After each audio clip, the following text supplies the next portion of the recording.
আন্দোলন করছেন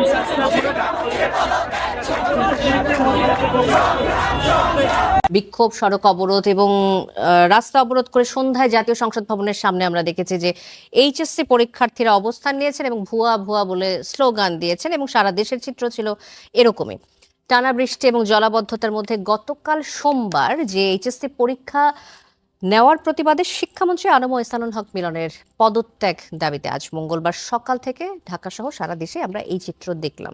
একদিকে জলবায়ু পরিবর্তনের কারণে ভারী বৃষ্টি এবং জলাবদ্ধতা এবং পরবর্তীতে পরীক্ষা সময় মতো শেষ করতে হবে, এটারও একটা তাগিদ ছিল। সবকিছু মিলিয়ে ব্যারিস্টার আসাদুজ্জামান ফুয়াদ, আপনাকে দিয়ে আলোচনাটা শুরু করব।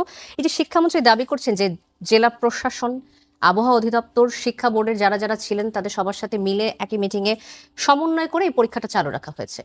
তারপরও শিক্ষার্থীরা বলছে যে ভুয়া ভুয়া এবং তার শিক্ষামন্ত্রীর পদত্যাগ দাবি করেছে। এই দাবি আপনার কাছে কতটা যৌক্তিক মনে হচ্ছে? ধন্যবাদ। প্রথম কথা হচ্ছে, শুরুতেই আমি শিক্ষার্থীদের যেই ট্রমার মধ্য দিয়ে যেতে হয়েছে সারা বাংলাদেশে, পার্টিকুলারলি যেখানে ওয়েদার ভালো ছিল না, এটার সাথে আমাদের সমবেদনা আছে এবং খুব যৌক্তিক কারণ আছে আর কি। আমাদের নিজেদের জায়গা থেকেও যদি আমরা চিন্তা করি যে আমরা যারা ছোটবেলায় এই একই রকম পরীক্ষাগুলো দিয়েছি, আমাদের কিন্তু একটা রিক্সাটা সময় মতো পাবো কিনা, মানে বাসা থেকে সেন্টার পর্যন্ত যাওয়ার সময়, কারণ আপনি ওয়ার্কিং আওয়ারে দেখবেন যে পিক টাইমে, রাশ আওয়ারে কোনো ট্রান্সপোর্ট পাওয়া যায় না, বাস বলেন, রিক্সা বলেন, সিএনজি বলেন, কিছু পাওয়া যায় না। তো এই যানবাহনও আমার মনে আছে আমাদের ছোটবেলায় গ্রামে গঞ্জে যারা পরীক্ষা দেন, রিক্সাকে পার্মানেন্টলি পরীক্ষার পিরিয়ডে আপনার একদম পার্মানেন্টলি ভাড়া করা হতো, রিক্সাওয়ালার সাথে চুক্তি করা হতো যে এতটা সময় আসবেন, আবার এতটা সময় আমার বাচ্চাকে উঠায় নিয়ে বাসায় পৌঁছায় দিয়ে আসবেন। গ্রামে গঞ্জে দেখেছি আপনার সেন্টার যদি একটু দূরে হয়, ওই 1 মাস 1.5 মাসের জন্য কয়েকজন পিতামাতা মিলে একটা বাসা নেন, যেন যাতায়াতে ঝামেলা না হয়, এবং ওই 4-5 জন গার্ডিয়ান মায়েরা তারা ভাগ করে করে সপ্তাহের পর সপ্তাহ ওখানে থাকেন, রান্নাবান্না করেন, বাচ্চাদের খোঁজখবর রাখেন। তো এই বিষয়গুলো আসলে আমরা কেন করি, আমাদের বাবা মায়েরা কেন করেছেন বাচ্চাদেরকে ট্রমা ফ্রি রাখার জন্য, মানে মোস্ট পিসফুল রিল্যাক্স সিচুয়েশন দিয়ে যেন আমার ছেলেটা, সন্তানটা পরীক্ষা দিতে পারে। এই ট্রমা ফ্রি সিচুয়েশনের সাথে যেটা অ্যাডেড জায়গা যোগ হয়েছে, এটা টিপিক্যাল ফাইনাল পরীক্ষা না, এটা ইন্টারমিডিয়েট পরীক্ষা, এবং যেই পরীক্ষাটার সাথে আগামী দিনের আপনার অ্যাডমিশন টেস্ট এবং ফিউচার ক্যারিয়ার প্রত্যেকটা খুবই গুরুত্বপূর্ণভাবে কানেক্টেড। এবং আগামী কয়েক মাস পরে এই ছেলেমেয়েগুলো কোচিংয়ে দৌড়দৌড়ি করবে, আপনার অ্যাডমিশন টেস্টে, বুয়েটে, মেডিকেলে, বিশ্ববিদ্যালয়ে তাদের পরীক্ষা দিতে হবে। এবং আপনি জানেন যে ইন্টারমিডিয়েটের নাম্বারের একটা পার্সেন্টেজ বিশ্ববিদ্যালয়ে ভর্তি পরীক্ষাগুলোতে অ্যাড হয়। আমি শতাংশটা এক্স্যাক্টলি ভুলে গেছি, বাট আমাদের সময় তাই হয়েছে, এখনো তাই হয়। তো এইরকম একটা রিয়েলিটিতে যখন বাসার সামনে হাঁটু পানি, স্কুল ডুবে গেছে, মাদ্রাসা ডুবে গেছে, এবং দেখেন এই প্রত্যেকটা প্রতিষ্ঠান ঢাকার বাইরে কিন্তু পুনর্বাসন সেন্টার হিসেবে ব্যবহার করা হয়। আমরা যারা আমাদের প্রত্যন্ত অঞ্চলের কথা জানি, বন্যা, বৃষ্টি, জমি জমা ডুবে গেলে, বাড়ি ডুবে গেলে ফ্যামিলি নিয়ে কিন্তু প্রশাসন এই স্কুল কলেজগুলোতে উঠায়। তাহলে কিন্তু এখানে দুইটা সিচুয়েশন ক্রিয়েট হয়েছে। একটা হচ্ছে আপনি পরীক্ষার্থীর জন্য একটা কনভিনিয়েন্ট পিসফুল এনভায়রনমেন্ট তৈরি করতে পারেন নাই। দ্বিতীয়ত হচ্ছে যেখানে যেখানে এই কলেজগুলোতে যেখানে পরীক্ষা হচ্ছে, এই সেন্টারগুলোতে পুনর্বাসন করা দরকার ছিল ওই কৃষক পরিবারের যাদের বাড়িঘর ডুবে গেছে, তাদেরকে আপনি পুনর্বাসন করতে পারেন নাই দ্য নিয়ারেস্ট প্রতিষ্ঠানে, কারণ এটা এখন পরীক্ষার সেন্টার। সেই রকম একটা জায়গাতে আমি বোধ করছি যে রাষ্ট্র কালেকটিভ ফেইলিয়ার আছে। এটা শুধুমাত্র শিক্ষামন্ত্রী আকারে দেখলে হবে না। প্রথম ফেইলিয়ারের জায়গা হচ্ছে জাতীয় পরীক্ষাগুলো কেন উইন্টারে হয় না। আমার ম্যাট্রিক পরীক্ষা বলেন, ইন্টার পরীক্ষা বলেন, এবার একটা ডিসিশন এসেছে আজকে, তারপরে বৃত্তি পরীক্ষা, আমরা বারবার বলেছি যে জাতীয় পরীক্ষা সবগুলো উইন্টারে, স্প্রিং এ নিয়ে আসা। দ্বিতীয়ত হচ্ছে ওয়েদার ফোরকাস্টে আমাদের সিরিয়াস প্রবলেম আছে। আপনি দেখবেন যে রংপুরে দেখলাম, ওদিনকার আমি রংপুরে ছিলাম, কৃষি অধিদপ্তরের ডিপার্টমেন্ট বলছে রংপুরে 1-2 দিনে তখন 175 মিলিমিটার বৃষ্টি হয়েছে, আর সোনার বাংলার আবহাওয়া অধিদপ্তর বলছে 7 মিলিমিটার হয়েছে। 175 আর 7-এর তফাৎটা দেখেন কোথায়। তাহলে আপনি কিভাবে প্রশাসনের সাথে পরামর্শ করে কারেক্ট সিদ্ধান্ত নেবেন? কারণ আপনার তথ্যগত ভুল আছে এখানে। আমাদের যে আবহাওয়া অধিদপ্তর আছে তাদের অধিকাংশ ফোরকাস্ট ভুল প্রমাণিত হচ্ছে, অথচ দেখবেন আমাদের নাগরিকরা যারা উত্তর আমেরিকাতে আছেন, গবেষক আছেন, মোস্তফা পলাশ নামে আমাদের একজন বাংলাদেশি নাগরিক আছেন যিনি নিজে পার্সোনালি ফোরকাস্ট করেন, তিনি রিসার্চার, এবং তার ডেটা দেখলাম 95% কারেক্ট হচ্ছে। তাহলে আমার আবহাওয়া অধিদপ্তরের ডেটা কারেক্ট হচ্ছে না কেন, অ্যাসেসমেন্ট কারেক্ট হচ্ছে না কেন? আচ্ছা, আমি আমি মেনে নিলাম যে আবহাওয়া অধিদপ্তরের ডেটা কারেক্ট হচ্ছে না, জেলা প্রশাসনের যে মতামত ছিল সেটিও হয়তো সবার সাথে মিলে যে সমন্বয় করে সিদ্ধান্ত নেওয়া হয়েছে সেটি পক্ষে যায়নি।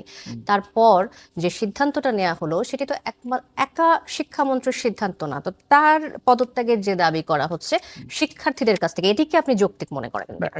এবং আরেকটি বিষয় আপনি বোধহয় বলেছেন যে পুনর্বাসন কেন্দ্র সম্ভবত এটা আশ্রয় কেন্দ্র হওয়ার কথা, আমি যদি একই রকম ভুল না যেভাবে করে বলেন থাকি। আশ্রয় আচ্ছা, কেন্দ্র পুনর্বাসন, জি, এটা আপনি ইমিডিয়েটলি তো জি, পুনর্বাসন, জি।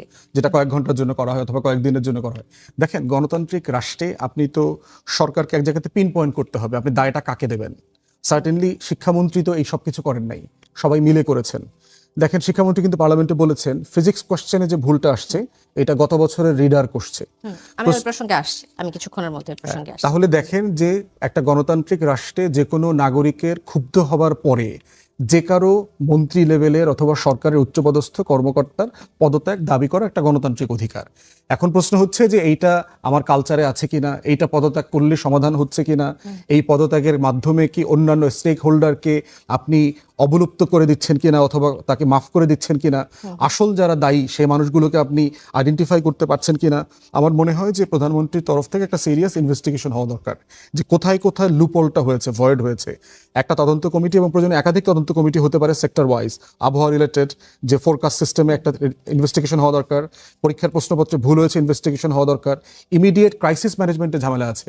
আপনি ধরেন সবকিছু পরামর্শ করে করেছেন, সাডেনলি একটা ভূমিকম্প হলো 9 রেক্টর স্কেলে, তাহলে কি আপনি আগের পরামর্শে স্টিক থাকবেন, না আপনি ইমিডিয়েট ইমার্জেন্সি সিচুয়েশনটাকে বিবেচনায় নিয়ে আপনি সিচুয়েশন ওভারটার্ন করবেন? ধন্যবাদ ব্যারিস্টার আসাদুজ্জামান ফুয়াদ। ডক্টর মিজানুর রহমানের কাছে আসবো আমি। হাবিবুর রহমান হাবিব, আপনার কাছে আসতে চাই। ইমিডিয়েটলি যে এই যে বিষয়টি বললেন ব্যারিস্টার আসাদুজ্জামান ফুয়াদ, হঠাৎ ভূমিকম্প হলে ইমিডিয়েটলি একটা ডিসিশন নিতে হবে, এই ধরনের ইমিডিয়েট ডিসিশন সরকারের পক্ষ থেকে কোনো মন্ত্রী হঠাৎ করে নিতে পারেন কিনা, বিষয়টি যদি একটু ব্যাখ্যা করেন। আপনাকে ধন্যবাদ। আপনার মাধ্যমে স্টার নিউজের সম্মানিত দর্শক শ্রোতাদেরকে আমার সশস্ত্র সালাম, বিজ্ঞ শুভেচ্ছা।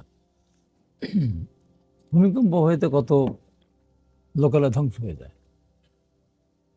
ভূমিকম্প তো আগের থেকে এখন ওই ধরনের 7 দিন আগের থেকে যে বৃষ্টিপাতের ব্যাপারটা বলা যায়, 7 দিন আগের থেকে বলা যায় এই সময় বৃষ্টি হতে পারে।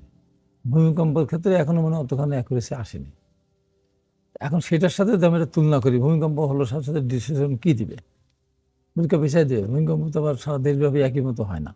আমার প্রশ্নটা ভূমিকম্প নিয়ে না, আমার প্রশ্নটা হচ্ছে ডিসিশন আসলে দিতে পারেন কিনা হঠাৎ করে। না, সেটাই তো বলছি, মন্ত্রী ভূমিকম্প যদি হঠাৎ চান হলো, হঠাৎ একটা ডিসিশন হঠাৎ এখন ডিসিশন কিভাবে দেবে, ডিসিশন দিতে পারেন না।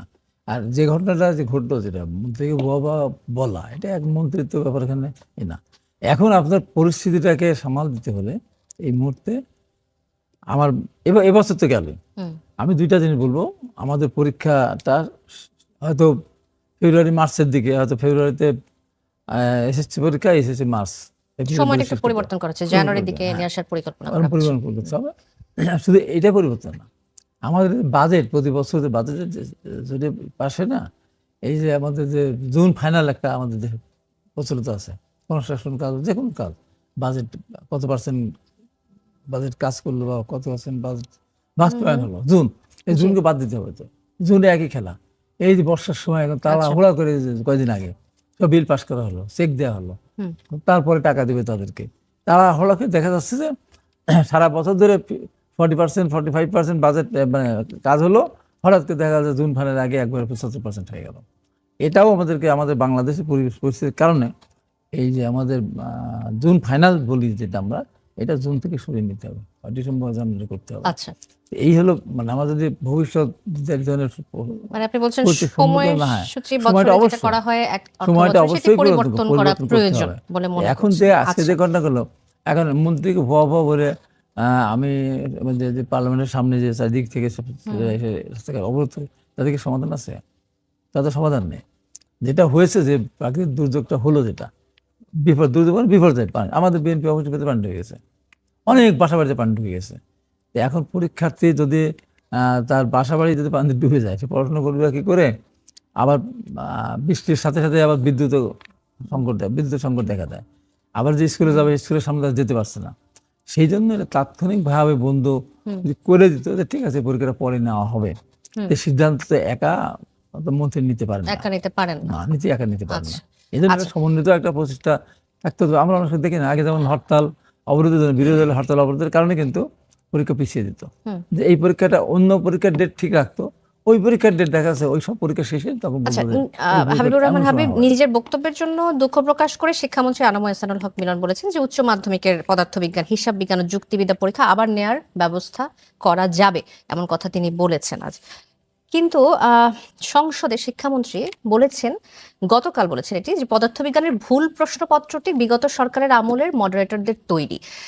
শিক্ষার্থীরা বলছেন যে সরকারে আপনারা 4 মাস ধরে রয়েছেন, 4 মাস থাকার পরও গত সরকারের আমলের যে প্রশ্ন করে রাখা, সেই প্রশ্নের ন্যূনতম তদারকি না করে এই ভুল প্রশ্ন কেন দেয়া হয়েছে? এটি আসলে বারবার বিগত সরকারের উপর কেন দায় চাপানোর চেষ্টা করা হচ্ছে? না, এটা পরীক্ষাটা বিগত সরকার আমলে হচ্ছে না, পরীক্ষার বর্তমান সরকার আমলে হচ্ছে।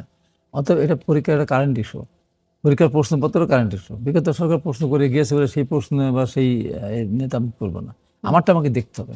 এটা ভুল হয়েছে, এই কাজটা অবশ্যই খেয়াল করা উচিত ছিল। কার ভুল বলে আপনি ভুল এটা পরীক্ষা বলতে চান? সংক্রান্ত শিক্ষা মন্ত্রণালয়ের শিক্ষা ভুল? মন্ত্রণালয়, অবশ্যই শিক্ষা মন্ত্রণালয়ের বাইরে ইন্টারনেট পরীক্ষা হচ্ছে তো বোর্ডের আন্ডারে না, যে বোর্ডগুলি যেগুলি আছে আর কি, এই বোর্ডের আন্ডারে যারা আছে, যারা কর্মকর্তা আছে, বোর্ডের চেয়ারম্যান আছে, তারপর কন্ট্রোলার আছে, আরো যারা যারা আছেন, তাদের খেয়াল করা উচিত ছিল যে ভুল প্রশ্ন দিয়ে কেন আমি শিক্ষার্থীর মাঝে আমি পরীক্ষা নেব। এটা অবশ্যই এর আগে একবার একটা ঘটনা ঘটেছিল, এক সেকেন্ডে বলে, যে ক সেট যখন যে সংক্ষিপ্ত প্রশ্ন যখন আসলো আর কি, হ্যাঁ না এরকম ক সেট খ সেটের ব্যাপার ছিল, দেখা যায় ক সেটের উত্তর যারা দিয়ে দিয়েছে সবাই তারা অনেক নাম্বার পেয়ে, খ সেট আলাদা সব অল্প নাম্বার পেয়েছে। এইটা নিয়ে একটা জটিল দেখা দিল ঢাকা কলেজে, আপনার অ্যাডমিশনের জন্য একটা মার্কস এত নাম্বার না পেলে সে অ্যাডমিশন মানে আবেদন করতে পারবে না। সেটা আমার কাছে একজন গেলেন, যাওয়ার পরে আমি সেটা নিয়ে আমি বোর্ডে গেলাম। বোর্ডে গিয়ে এখন দুর্ভাগ্যবশত সৌভাগ্য 3 জন উত্তরবঙ্গ কন্ট্রোলার থেকে শুরু করে চেয়ারম্যান, তাদেরকে বললাম কোথাও কিছু হলো না, তাহলে এখন এটা হলো কেন, সমাধান করেন, ছেলে ভর্তি হতে পারছেন, ডেট পিছিয়ে দেন, আমরা পিছাবো কি করে। পরে বোর্ডের চেয়ারম্যান আমাকে বললেন, তাহলে আপনি গিয়ে বিএনপির ওই আমলে এখন বিএনপির দিকে যে আপনি একটা সচিবের সাথে কথা বললেন। আচ্ছা, আমি গেলাম সচিবের সাথে, শহীদুল ইসলাম সম্ভবত মুনাম খানের জামাই, এই পাকিস্তান গভর্নর ছিল একসময়, তাকে যা বললাম, বলার পরে আমি পরিচয় দিই না, বলার পরে আপনি বলছেন তো কতজন ছেলে ঢাকা কলেজে এইটা যদি সংশোধন হয় তাহলে তারা চান্স পাবে, একজন যদি পায়, একজন, তা একজন, হ্যাঁ একজন বাংলাদেশের নাগরিক, সেটা করবে না, তখন আমি পরিচয় দিলাম যে আমি হাবিব 90 ছাত্র নেতৃত্ব দিয়েছিলাম, এটা আমাদের দেখার দায়িত্ব, আপনারা ভুল করেছেন, আপনারা করবেন। তারপর সে আবার ডেট পিছিয়ে দিয়ে ওই নাম্বার যোগ করে তারপর একটা অ্যাডমিশন টেস্টের ব্যবস্থা করলো। ঠিক এরকমভাবে এই প্রশ্ন, ভুল প্রশ্নের কারণে যদি মন্ত্রী বলেছেন যে পরীক্ষা নেওয়া যেত, হ্যাঁ পরীক্ষা নিয়ে যেতে পারে, ভুল সংশোধন করা যেতেই পারে। আমার কথা হলো যে একটা ভুল হয়ে গেলে সেটা সংশোধন করতে হবে, কিন্তু আমাকে 10 বার আগের থেকে ভেবে চিনতে দেখতে হবে আমার ভুল না হয়, সতর্ক থাকতে হবে আমাকে। সেই জন্য আমি বলবো যে ভবিষ্যতে এই ধরনের প্রশ্নের সম্মুখীন, অবস্থার সম্মুখীন এবং সেই না ভুল হই। হওয়ার পর আসলে আরেক সরকারের উপর দায় চাপানোটা, না, যেখানে আর বর্তমান সরকারের দায়িত্ব সরকার যেহেতু রয়েছে। লাভ। আর সরকারের দায়িত্ব কোনগুলি আছে, এই যে আজকে যে অব্যবস্থাপনা, বৃষ্টিতে পানি ডুবে গেল ঢাকা শহরে, এটা আপনি বলতে পারেন এই সরকারকে দায়ী করা যাবে না। বিগত সরকার দীর্ঘ 20 বছর ধরে অন্য সরকার ছিল, তারা সেটা ব্যবস্থাপনা ঠিক মতো করেনি, কোটি কোটি টাকা এখানে হাজার হাজার কোটি টাকা গেছে, জি। সেটা আপনার সরকার আবারও দায়ী আসবো করতে আপনার হবে। কাছে, কিন্তু আপনি হাবিবুর পরীক্ষা রহমান। নিচ্ছেন এখন আমার বিগত সরকার প্রশ্ন ভুল করে গেছে, সেটা তো আপনি এখন দায় দিতে হবে না, আমাকে সতর্ক থাকতে হবে। ধন্যবাদ হাবিবুর রহমান হাবিব। ডক্টর সৈয়দ মিজানুর রহমান, একদিকে জলবায়ু পরিবর্তনের কারণে ভারী বৃষ্টি ও জলাবদ্ধতায় যে অবস্থা, আমরা সেটি দেখলাম, যে সময় মতো পরীক্ষা শেষ করার একটা তাগিদ ছিল। আপনি শিক্ষক এবং বিশ্লেষক হিসেবে আপনি যদি বিচার করেন যে, বা বিশ্লেষণ করেন যে 2-1 দিন পরীক্ষা পিছিয়ে দিলে কি ক্ষতি হতো কিনা, বা পরীক্ষা ব্যবস্থাপনায় বড় ধরনের কোনো পরিবর্তন আসতো কিনা। আবার সেই সাথে এটাও বিবেচ্য বিষয় যে একজন মন্ত্রীর পক্ষে আসলে ইনস্ট্যান্ট কোনো ডিসিশন নেওয়া আসলে সম্ভব হয় কিনা, সবার সাথে কথা বলেই হয়তো ডিসিশনটা নিতে হয়। দুটি ঘটনার সবকিছু মিলে যদি বিশ্লেষণটা জানান আপনার। অনেক ধন্যবাদ। আমি আপনাদেরকে, আমার সম্মানিত দুজন আলোচক আছেন, দেখুন আমি যেহেতু বলে দিয়েছেন আমি শিক্ষক, আমার কাছে আসলে বৃষ্টির চেয়েও বড় ব্যাপার হচ্ছে তারা এইবারই অনেক দিন পর ফুল সিলেবাসে পরীক্ষা দিচ্ছে। কোভিড এদের উপর দিয়ে গেছে, জুলাই গেছে, আজকে যে ভুয়া ভুয়া বলে কথা উঠছে, এই অশ্রাব্য কথা বলার যে সংস্কৃতি, সেটা তো আমরাই তৈরি করেছি। এই শিশুরা আমাদের কাছ থেকে শিখেছে না। ধরেন আমার অপছন্দ, আমার যেটা মানছি না আমি, সেটাকে অপোজ করার, সেটা নিয়ে কথা বলার জন্যে ভাষার যে সংস্কৃতি থাকে, সংস্কৃতি থেকে তো আপনি শিক্ষাকে আলাদা করতে পারবেন না। অর্থাৎ প্রতিবাদের যে ভাষা, কথা বলার যে ভাষা, মানুষের মনুষ্যত্ব বজায় রেখে সমালোচনা করা, কোনো বিষয়কে সুস্থ করার জন্য যে স্থিরতা দরকার, সেই ক্রাইসিসে পড়ে গেছি আমরা। যে কারণে সুস্থভাবে সিদ্ধান্ত নেবার জন্যে যে কথা বলার সংস্কৃতি, সেখানে আমাদের পৌঁছাতে হবে। আপনি দেখুন টকশোগুলো থেকে শুরু করে সমস্ত জায়গায় মানুষকে আমরা অপমান অপদস্থ করেই মনে হয় বেশি মজা পাচ্ছি। সেটা শিশুরা শিখে গেছে, কারণ এডুকেশনের অরিজিন হচ্ছে ইমিটেশন। তারা ইমিটেট করে, যে আন্দোলনের সংস্কৃতি, মানে সবকিছুতেই আমরা অনেক অস্থির হয়ে গেছি। এই অস্থিরতাটা যদি না কমে তাহলে এই সমাধানগুলো কিন্তু আসবে না। যে কারণে আমি বলছি যে এই যে ছেলেমেয়েরা যাদের পরীক্ষা, আমার নিজের সন্তানও এবার এইচএসসি দিচ্ছে, আমি ওর দিকে তাকিয়ে দেখি যে ওর আগের সে যে ক্লাসগুলোতে যে বিষয়গুলো কমপ্লিট করার কথা ছিল, পড়ার কথা ছিল, সে জায়গায় অনেক নড়বড়ে রয়ে গেছে, এবং সে পরীক্ষা দিতে গিয়ে ফুল সিলেবাসে পরীক্ষা দিচ্ছে, এই টেনশনেই তো তার জীবন শেষ। তারপর নানা ধরনের অনিশ্চয়তা আছে। আজকে আমাদের দেশের শিশুদের মধ্যে, বড়দের মধ্যে অসম্ভব রকম তাগিদ ঢুকে গেছে যে এই দেশে থাকা যাবে না, চলে যেতে হবে। তো এই সামগ্রিক অস্থিরতার জিনিসটা বাস্ট আউট হয়েছে। এখন দেখবেন যে টেলিভিশন যে ইন্টারভিউগুলো প্রচার করেছে, কিছু কিছু শিক্ষার্থীরা অকথ্য ভাষায় গালিগালাজ করেছে, আবার কিছু কিছু শিক্ষার্থীরা বোঝার চেষ্টা করেছে, বোঝানোর চেষ্টা করেছে। তার মানে আমরা শিশুদেরকে বা আমাদের যারা দায়িত্বে আছে তাদের কাউকে ঢালাওভাবে দোষারোপ করতে পারি না। আমাদের এখন একটু শান্ত হওয়ার সময়, যে আমরা আসলে অপদস্থ করে নিজেদেরকে নিজেরাই আসলে একটা ট্র্যাপে ফেলে দিচ্ছি। সারা পৃথিবী দেখছে যে আমাদের এখানে সভ্যতার, সংস্কৃতির, কথা বলার, সমালোচনার যে ভাষা, যে অভিব্যক্তি, সেখান থেকে আমরা অনেক দূরে সরে গেছি। তো সেজন্য আমার অনুরোধ থাকবে এই অনুষ্ঠানের মধ্য দিয়ে যে এবার আমরা একটু থামি। আমাদের সমালোচনা থাকবে, দোষ হলে একজন আরেকজনের ঘাড়ে দেব, চলো, এটা তো না। যেমন বিশ্ববিদ্যালয়ে পড়াই আমি, বা শিক্ষা প্রতিষ্ঠান হচ্ছে কারেকশনের জন্য। শিক্ষা প্রতিষ্ঠান কিন্তু শাস্তি দেওয়ার জন্য নয়, শোধরানোর জন্য। তো শোধরানোর জন্য যে সহিষ্ণুতা শিক্ষকের থাকতে হয়, সেটা থাকতে হবে, মন্ত্রী মহোদয়েরও থাকতে হবে। দেশ যারা এখন পরিচালনা করছেন তারা যখন নিজেরাই জানেন যে 20 বছরের শাসনের মধ্যে অনেক দুঃশাসন ছিল, অনেক ঝামেলা ছিল, তার মানে এই সব কিছু দিয়ে সাফারার হয়েছে আসলে এই তরুণ, এই শিক্ষার্থীরা, এই নিষ্পাপ শিশুরা যারা এখন বড় হয়েছে। তো সেই জায়গাটায় আমার বলার কথা এইটাই যে এটা নিয়ে আমরা যেন আরেকটু শান্তভাবে, আরেকটু গঠনমূলকভাবে কথা বলি। একটা বিষয় যোগ করি যে শিক্ষামন্ত্রী বলেছেন যে আগামী শিক্ষাবর্ষ থেকে, যেটি বলছিলেন হাবিবুর রহমান হাবিব, যে এসএসসি জানুয়ারিতে এবং এইচএসসি পরীক্ষা জুনে হওয়ার পরিকল্পনা করা হয়েছে। এই পরিবর্তনকে কিভাবে দেখছেন? দেখুন, পরিবর্তনটা কিন্তু এটা কিন্তু একটা জিনিস আমরা শুনেছি, দুজনই বলেছেন যে একটা তাড়াহুড়া বা একটা দিক তৈরি করা। পরীক্ষার সিজন তো আমরা সারা জীবন শীতকালে জেনে এসেছি, তাই না? আমরা শীতকাল মানেই পরীক্ষার সিজন। এইটা তো আসলে নড়ে চড়ে গেছে নানা কারণে, কোভিডের কারণে নড়ে চড়ে গেছে, আন্দোলনের কারণে গেছে, নানাভাবে গেছে। তো আমার সেই কথাটাই যে এখন একটা কিছু হয়ে গেছে মানে আমরা কি হোপলেস হয়ে যাব, সবাই সব অস্থির হয়ে যাব, শুধু সমালোচনা করে যাব? আমাদেরকে গড়ে তোলবার জন্য আমাদের কিছু জিনিস থাকে, ধরেন ক্লাসিক কিছু বিষয় থাকে। আবহাওয়া যখন ফেভারে থাকে পৃথিবীর সব দেশেই, সেরকম যেগুলো শীতের দেশ সেগুলো গ্রীষ্মকালে পরীক্ষা হয়, কারণ সেখানে ওই সময়টা আবহাওয়াটা অনুকূলে থাকে। তো শিশুদের দিকে আমাদের সদয় হতে হবে। শিশুদের দিয়ে রাজনীতি করে আমরা ক্ষমতা নেব, শিশুদেরকে যখন তখন রাস্তায় নামাবো, সেই জায়গা থেকেও তো সরতে হবে, তাদেরকে ঘরে ফেরাতে হবে। জি, ধন্যবাদ ডক্টর সৈয়দ মিজানুর রহমান, ব্যারিস্টার আসাদুজ্জামান ফুয়াদ। শিক্ষামন্ত্রীর একটি অডিও ফাঁস হয়েছে, আমরা যেটি শুনেছি যে পরীক্ষার্থীদের তিনি ফার্মের মুরগি বলে সম্বোধন করেছেন।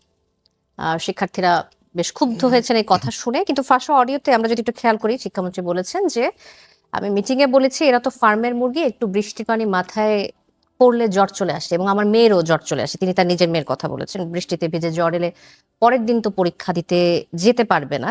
এই যুক্তি তিনি তুলে ধরেছেন, যেটি আসলে বৃষ্টিতে পরীক্ষা না নেওয়ার পক্ষের যুক্তি বলে মনে হচ্ছে আপাত দৃষ্টিতে। শিক্ষামন্ত্রীর এই বক্তব্যের পরেও শিক্ষার্থীরা কি ভুল বুঝলো, নাকি কোনো মহল শিক্ষার্থীদেরকে ভুল দিকে আসলে প্রভাবিত করার চেষ্টা করেছে বলে আপনার মনে হচ্ছে?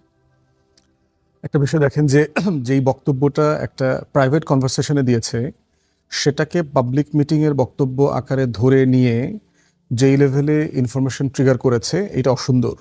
কিন্তু মোবাইলের জমানাতে এই সমস্যার ভিতরে আমরা সবাই আছি, এবং এই ধরনের বক্তব্য বিভিন্ন জায়গাতে আমরাও দেখেছি যে সোফাতে বসে কথা বলছি, 2 মিনিট 2.5 মিনিট কনভারসেশন রেকর্ড করে ফেলছে, ফেলে টেলে এখানে প্রচুর কাওয়াজ তৈরি করে ফেলেছে। তো এই জন্য একটা বিষয় হচ্ছে, যে বক্তব্যটা উনি পাবলিকলি বলেন নাই, উনি তো পাবলিকলি আমাদের শিক্ষার্থীদেরকে ব্রয়লারের ফার্মের মুরগি বলেন নাই, তাহলে এটা ন্যায্য সমালোচনার জায়গা না আর কি, এটা আমি মনে করি না।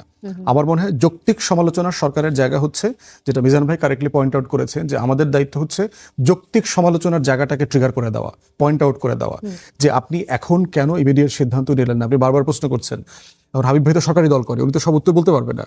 কেন মিনিস্টারের মানে ইমিডিয়েট রেসপন্সিবিলিটি অথবা ক্ষমতা নাই? চিটাগংয়ে পরীক্ষা বন্ধ করেছেন, সাসপেন্ড করেছেন না? করেছেন তো, ডিলে হইলেও করেছেন, 2 দিন আগে করলে ভালো হইতো। তো আপনি রংপুরেরটা করলেন না কেন? রংপুরে তো আরো বেশি বৃষ্টি হয়েছে। সিলেটে করলেন না কেন? সিলেট ডুবে গেছে। তাহলে হচ্ছে আপনি ক্ষমতা তো এক্সারসাইজ করছেন দেখতে পাচ্ছি, আপনি রাইট টাইমে কেন করছেন না? 24 ঘন্টা 48 ঘন্টা আগে কেন করছেন না? মানে এটার জন্য আপনার কি এখতিয়ার দরকার ছিল? পারহ্যাপস এই simple phone call to the prime minister. আপনি সর্বোচ্চ কোন এখতিয়ার আর দরকার? আপনি যদি ইমিডিয়েটলি 10 মিনিটের মধ্যে বোঝেন যে একটা এমার্জেন্সি সিচুয়েশন গ্রো করেছে, we need to take a decisive action now, PM কে বলবেন যে প্রাইম মিনিস্টার আমরা সবাই একমত, এই কাজটা করা দরকার, আপনি কি বলছেন? প্রাইম মিনিস্টারকে বলবে যে না এটা করা যাবে না, অথবা আপনারা যেটা ভালো বুঝছেন ওটা করা উচিত না, আমি আলাদা একটা ওপিনিয়ন দিব, কিছুই হইতো না। প্রাইম মিনিস্টার বলতে ঠিক আছে আপনারা যেটা ভালো মনে করেন সেটাই করেন। এটাই হয় হাউ দ্য ক্যাবিনেট ওয়ার্কস। তো সেই জায়গাতে আমার কাছে মনে হয়েছে সিদ্ধান্ত গ্রহণ প্রসেসের ভিতরে আমলাতান্ত্রিকতার এই জটিলতা কিন্তু প্রথম না, এর আগেও আমরা দেখেছি। অটো পাসের সময় আপনার মনে আছে, কেয়ারটেকারের সময় দেখেছি দেড়শো ছেলে পেলে সচিবালয়ে গিয়ে মিনিস্ট্রি ঘেরাও করে ফেলছে, আর পরীক্ষা দিতে হবে না বলে দিল, সবাইকে পাশ করায় দিল। তাহলে এই ন্যায্যতার জায়গাগুলো শিক্ষার্থীদেরকে যেভাবে বুঝতে হবে, বুঝাইতে হবে, আবার সরকারের দায়বদ্ধতা ভুলের জায়গাগুলো পয়েন্ট আউট করতে হবে। বাইরে হইলে কি হইতো? ফার্স্ট যেটা হইতেছে যে আপনি কোশ্চেন ভুল হয়েছে, একটা ইনভেস্টিগেশন কমিটি হয়ে যাইতো বাই নাও। কেন এটা হইলো, কে প্রশ্ন করেছে, কখন করলো, এটা তো একটা টিম থাকার কথা। মিজান ভাই জানবেন এটা এককভাবে কোনো ব্যক্তি জাতীয় পরীক্ষার প্রশ্ন করেন না, এটা মডারেশন হবে। মডারেশন হবে। 2-3টা ভেটিং এর পরে হচ্ছে কোশ্চেনের 3-4টা ভার্সন ফাইনাল করা হয়। তাহলে কোথায় কোন প্রসেসে ভুল হয়েছে, রাষ্ট্রের সিস্টেমে মেকানিজমে ভুল আছে কিনা, এটা আপনাকে আইডেন্টিফাই করতে হবে। আমি ফুয়াদ ভাই আপনাকে আরেকটা জিনিস অ্যাড করে দেই, অর্থাৎ এবার কিন্তু বোর্ডের আলাদা পরীক্ষা হয়নি, অর্থাৎ প্রশ্নগুলোকে একটা প্রশ্ন করা হয়েছে না, অভিন্ন প্রশ্ন। অভিন্ন প্রশ্ন। তার মানে এই অভিন্ন প্রশ্নের কাজটা তো হয়েছে খুব বেশি আগে না, কারণ এই ডিসিশনটাই তো হলো সেদিন অভিন্ন প্রশ্ন। জি। তো সেই জন্য প্রত্যেকটা জায়গায় আসলে রাইটলি বলেছেন যে প্রত্যেকটা জায়গায় শুধরানোর জায়গা ছিল। তাহলে এই জন্য হচ্ছে ফার্স্ট ইনভেস্টিগেশন কমিটি যেটা করে ফেলতো যে আমার ফিজিক্সের কোশ্চেনের ব্যাপারে আমরা যেই ভুলটা হয়েছে, যুক্তিবিদ্যা বলেন হিসাব বিজ্ঞান বলেন, আমি কমিটি করে দিয়েছি, কমিটি 3 দিন 7 দিন 10 দিনের ভিতর রিপোর্ট দেবে, এই রিপোর্ট আমরা পার্লামেন্টে বলবো। দ্বিতীয়ত কথায় কথায় গিয়ে এই যে এমন একটা দুর্যোগপূর্ণ অবস্থার পরে শিক্ষার্থীদের অবশ্যই অনেক কষ্ট হয়েছে পরীক্ষা কেন্দ্রে যেতে, অবশ্যই সেটি আমরা স্বীকার করে নিচ্ছি এবং আমরা দেখছি সারাদিন ধরে। কিন্তু তারপরে কথায় কথায় গিয়ে এই যে হঠাৎ করে পদত্যাগের দাবি তোলা এবং রাজনৈতিক বিষয়ে সংশ্লিষ্ট হয়ে যাওয়া, এই বিষয়টা কি আপনি কি অন্যভাবে দেখেন? না, আমি দেখি না, এটা স্বাভাবিক প্রসেস। বিজন ভাই কারেক্টলি পয়েন্ট আউট করেছেন যে আপনি একটা জেনারেশনকে যখন লম্বা সময় ফ্যাসিবাদের মতো একটা শাসন ব্যবস্থার মধ্যে রাখবেন যেখানে সে নিজেকে ভেন্টিলেট করতে পারে না। একটা হচ্ছে রাষ্ট্রীয় ফ্যাসিবাদ, আমাদের সমাজ কাঠামোর ভিতরে কিন্তু ফ্যাসিবাদ আছে। আমাদের অলমোস্ট প্রত্যেকটা টিচার স্কুল কলেজ বিশ্ববিদ্যালয়ে ফ্যাসিস্ট। তারা সমালোচনার প্রশ্ন নিতে পারে না, তারা দ্বিমত এন্টারটেইন করেন না, তারা ব্যাট দিয়ে পিটান, তারা ছেলে মেয়েদেরকে বকাঝকা করেন কন্টিনিউয়াসলি। মানে বংশ, বাপ মা, কি শিখছো না শিখছো, বাড়িতে কেউ নাই, মানে দেখবেন হেন কোনো আন্ডারএস্টিমেশন নাই যেটা এই শিক্ষা পদ্ধতির মধ্যে নাই। এই যে কাঠামোগত ফ্যাসিবাদ আছে আমাদের সমাজের জায়গাতে জায়গাতে, এগুলোকে যদি অ্যাড্রেস করা না শেখেন। এই জায়গাটায় যেহেতু শিক্ষকদের নিয়ে বলছেন, আমি আপনাকে কমপ্লিমেন্ট করি। সেটা হলো এই শিক্ষকদের যে ম্যানেজমেন্ট কমিটি বা এই শিক্ষকগুলোতে, শিক্ষক প্রতিষ্ঠানগুলোতে যারা উপর থেকে চালায়, তারা যে কি পরিমাণ দুর্ব্যবহার করে এই শিক্ষকদের সাথে সেটা আমরা জানি। এবং সবাই হচ্ছে মূর্খ রাজনৈতিক দলের নেতাকর্মীরা। এখন মনে রাখতে হবে যে মানুষের আচরণ সংক্রমিত হয়। এখন 5 মিনিটের মধ্যে আমরা 3 জন ঝগড়াঝাটি করে চেয়ার টেবিল উড়িয়ে দিতে পারি, কিন্তু আমরা যদি শান্ত হয়ে কথা বলা শিখি তাহলে চলবে সেইভাবে, তাই না? তো সেই বিবেচনায় শিক্ষকরাও কিন্তু হিউমিলিয়েটেড হয় তাদের বেতনের কারণে, তাদের সুযোগ সুবিধার কারণে। শিক্ষকরা যখন দেখতে পায় যে আমার মৃত্যুর পরেও আমার পেনশনের টাকাটা আমি পাবো কিনা, যেটা যেটা সিস্টেম করা হয়েছে, এবং আমাদের এই খোঁজ খবরগুলো না নিয়ে শিক্ষকদেরকে ঢালাওভাবে কিন্তু মানে বলা যাবে না, এটা খেয়াল রাখতে হবে। কারণ আমি একজন শিক্ষক হিসেবে মনে করি যে প্রাইমারি স্কুল থেকে শুরু করে হাই স্কুল, এমনকি বিশ্ববিদ্যালয়ের শিক্ষকরাও এখনো যথেষ্ট লো পেইড। যদি যদি শুধু শিক্ষকতাই করতে চায়, আজকে কেন শিক্ষকদের মধ্যে অনেক ধান্দাবাজ লোক তৈরি হয়েছে, চালাক লোক তৈরি হয়েছে? আচ্ছা, কারণ কি? মনে রাখবেন, চালাক লোক যদি শিক্ষক হয় অথবা শিক্ষক যদি চালাক হয়ে ওঠে, তাহলে ওই সমাজের পতন আটকানোর আর কোনো সুযোগ নেই। সেই অবস্থার মধ্যে আমরা এখন রয়েছি। ধন্যবাদ ডক্টর সৈয়দ মিজানুর রহমান। হাবিবুর যেটা আমি রহমান হাবিব, একটু শেষ করে ফেলি। জি। তাহলে যেখানে ছিলাম সেটা হচ্ছে এই যে কাঠামোগত জায়গাতে আছে যে যারা, এবং বাবা মা দেখবেন একটা ফ্যাসিস্ট আচরণ করে আমাদের ফ্যামিলিগুলোতে। ছেলেমেয়েদের মতামত নেয় না, শোনে না, তোকে মেডিকেল পড়তে হবে, তুই ইঞ্জিনিয়ার হবি, তুই উকিল হবি। মানে আমার ইচ্ছা আছে কিনা, আমি ভালো পেইন্ট করতে পারি, আমি ভালো ফুটবল খেলি, আমি ভালো গান গাই, মানে এটা যে একটা মেধা, এটার উপরে তো জিপিএ ফাইট নাই। মানে এই যে কাঠামোগতভাবে সমাজের বিভিন্ন জায়গায় জায়গায় বাচ্চাদেরকে, ইয়াংদেরকে, আমরা তো এই সাপ্রেশনের মধ্য দিয়ে বড় হয়েছে কিন্তু সবাই। আমরা বড় হয়েছে, কিন্তু এই জেনারেশন এই আসলে কি generation সাপ্রেশন আছে কিনা, বা certainly আছে। অনেক সময় আমরা দেখি যে এখন অপিনিয়ন দেওয়ার ক্ষমতা রাখে তারা, এটা এবং কিছু বদলেছে, দিচ্ছে। এবং বদলেছে হচ্ছে প্রতিবাদ আকারে বদলেছে।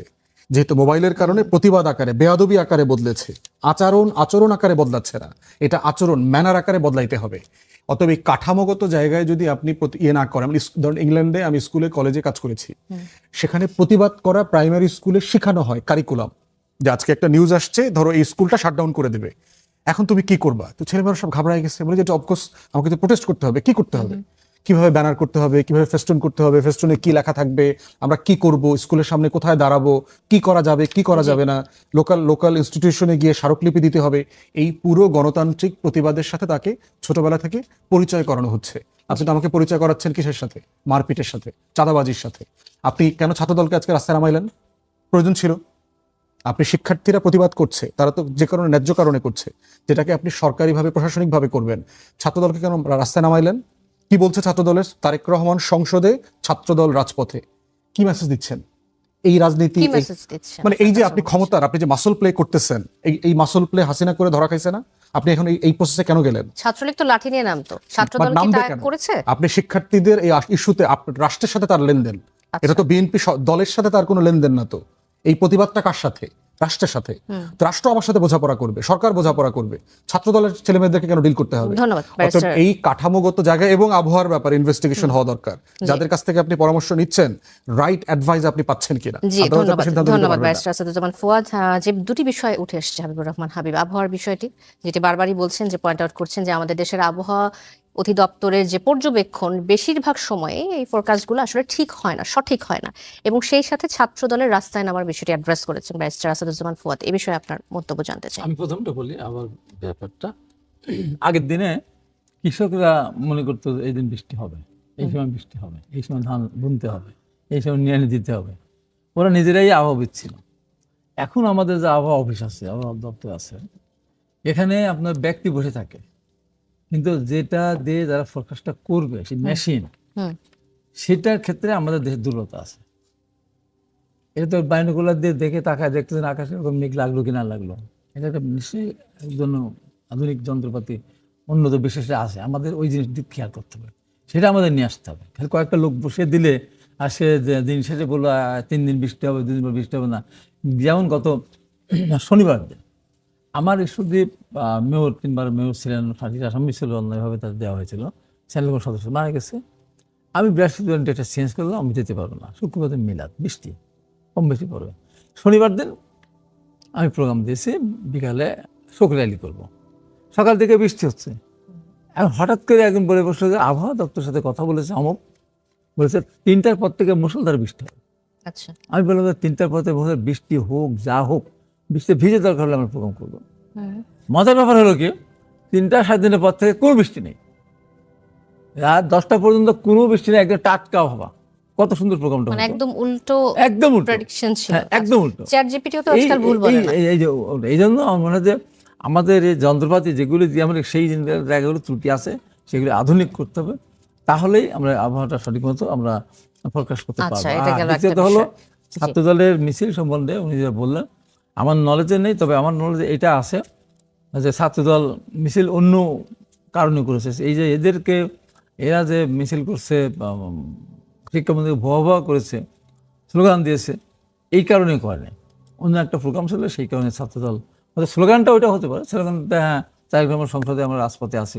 এখন রাজপথে আমরা সরকারি দল, এখন তো রাজপথে আমাদের কাজ নেই। তো এই কাজটা আওয়ামী লীগ করেছিল, আমি মনে করি কোনো কারণে না, হ্যাঁ হতে পারে। আজকে যেমন ছাত্রলীগ মিছিল করেছে, দেখছেন তো, সেই মিছিলকে প্রতিহত করার জন্য আপনার একটা যেহেতু ওই সংগঠন আগে যেটা সরকার বাধা দিত, তখন বিএনপি বা আমাদের ব্যারিস্টার ফুয়াদের পার্টিতে ব্যান ছিল না, রাজনৈতিক কর্মকাণ্ডের উপর নিষেধাজ্ঞা ছিল না, তখন ছাত্রলীগ কাজটা করতো। এখন ছাত্রলীগ আওয়ামী লীগের রাজনীতি নিষিদ্ধ, দল নিষিদ্ধ না, রাজনীতি নিষিদ্ধ। সে নিষিদ্ধ কাজ যখন করতে যায়, তাকে আমরা প্রতিহত করা ওইভাবে না, তাকে নিরুৎসাহিত করার জন্য হয়তো একটা প্রোগ্রাম থাকতে পারে। মানে আপনি বলছেন যে দূরে, ছাত্রলীগকে প্রতিহত করা বা যেটি প্রতিহত না, মানে তাকে নিরুৎসাহিত করা, নিরুৎসাহিত যে না, করার জন্য আমাদের ছাত্রদলকে রাজনীতি নামানো নিষিদ্ধ, হয়েছে। আমার কর্মকাণ্ড নিষিদ্ধ, আমি রাস্তায় যাচ্ছি, আমি রাস্তায় গেলে ব্যারিস্টার সেখানে ফুয়াদ, আমি আপনি প্রতিপক্ষের হয়তো আবশ্যক হতে পারে। আচ্ছা, তারপরেও আমি মনে করবো, তারপরে মনে করি যে আমরা বিগত সরকারের উদাহরণটা আমাদের সামনে আছে। আমরা দিতাম হরতাল, আমরা করতাম অবরোধ, তারাই আমাদের অবরোধ করে রাখতো। আমরা হরতাল দিতাম, তারা সমস্ত গাড়ি ঘোড়া তারা বলতো, তারাই রাস্তা থাকতো। আমরা ওই কাজটা আমরা করতে চাই না। আমাদের দলের চেয়ারম্যান, বর্তমান প্রধানমন্ত্রী, উনিও সেটা চাবেন না। হয়তো কোনো ক্ষেত্রে কেউ কোনো হঠাৎ সিদ্ধান্ত নিয়ে ফেলে হয়তো একটা মিছিল অতি উৎসাহী হয়তো করে ফেলে, এবং অনেক ঘটনা আমরা দেখি। যেমন এই যে আজকে যে এটা হলো শিক্ষামন্ত্রীর বিরুদ্ধে, যে এই যে চারিদিক থেকে জড়ো হয়ে যে সংসদ ভবনে আসা, এটিকে আপনি মনে করেছেন যে শুধু শুধু শিক্ষার্থীদের ঘটনা? এখানে কারো না কারো ইন্ধন আছে। যাও সরকার একটা বিভ্রান্তক অবস্থা ফেলো, শিক্ষামন্ত্রীর বিভ্রান্তক অবস্থা ফেলো, এখানে ইন্ধন থাকতে পারে। বলছে আছে তা না, থাকতে পারে। আমার কথা হলো যে এই কাজগুলি থেকে আমাদের বিরত থাকতে জি। হবে। আমাদের ভাষাগত যে আমাদের যে ত্রুটি দেখা দিচ্ছে এখন, প্রচণ্ড ভাষা খারাপ। আমরা যে সমস্ত কথা উচ্চারণ করি, সেই ভাষাগুলি আমরা ইউটিউবে অনেক সাংবাদিক বিভিন্ন দেশে বিদেশিতে বক্তব্য শুনি, কথা শুনে, ওরা বাসায় কারোর সামনে মানে একদম মানে আস্তে আস্তে শোনা ছাড়া ওরা শোনাও যায়, এমন সব ভাষা উচ্চারণ হয়। আমি মনে করি ওই জায়গার থেকে আমাদের ফিরে আসা উচিত। আমাদের রক্ত দিয়ে একটা ফ্যাসিস্টকে বিদায় করেছি। অর্থাৎ আমাদের রাজনৈতিক দলগুলির ভিতরে পারস্পরিক একটা সুসম্পর্ক থাকা উচিত। ছাত্রছাত্রীদেরও যেন তারা শিক্ষা নিতে পারে, যেমন